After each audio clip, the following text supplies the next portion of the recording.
Good morning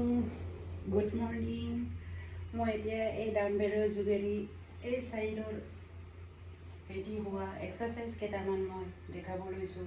আপোনালোকে গুৰুত্ব সহকাৰে এই ডাম্বেলৰ যোগেদি সাধাৰণ ডাম্বেলৰ যোগেদি 7 কেজি ডাম্বেলৰ যোগেদি আপুনি কৰিব পাৰিব।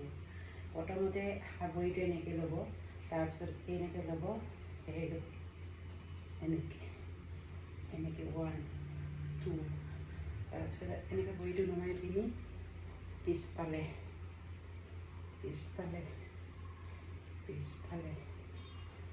পিছফালেও মই দেখাইছোঁ, পিছফালে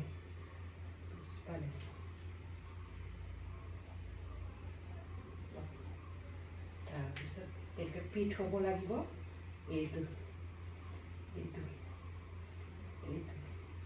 তাৰপিছত ৰটেশ্যন কৰিব লাগিব, এনেকৈ ৰটেশ্যন কৰিব লাগিব, এনেকৈ এইটো বস্তু এনেকৈ, তাৰপিছত এনেকৈ দুটা লৈ ল'ব, তাৰপিছত এই বস্তু এনেকৈ ঘূৰাব, এনেকৈ ঘূৰাই ল'ব, পূৰা গোটেই বডি ঘূৰাই ল'ব। এনেকৈ কিছুমান আপুনি ৰাতিপুৱা অলপ এক্সাৰচাইজ কৰিলে খুবেই ভাল ৰিজাল্ট পাব। আপোনালোকেও কৰি চাবচোন, মোক লাইক অলপ কৰি দিব। মই ইউটিউব চেনেল আছে মীনাক্ষী, তেতিয়া অলপ লাইক কৰি দিবচোন। এইটো বস্তু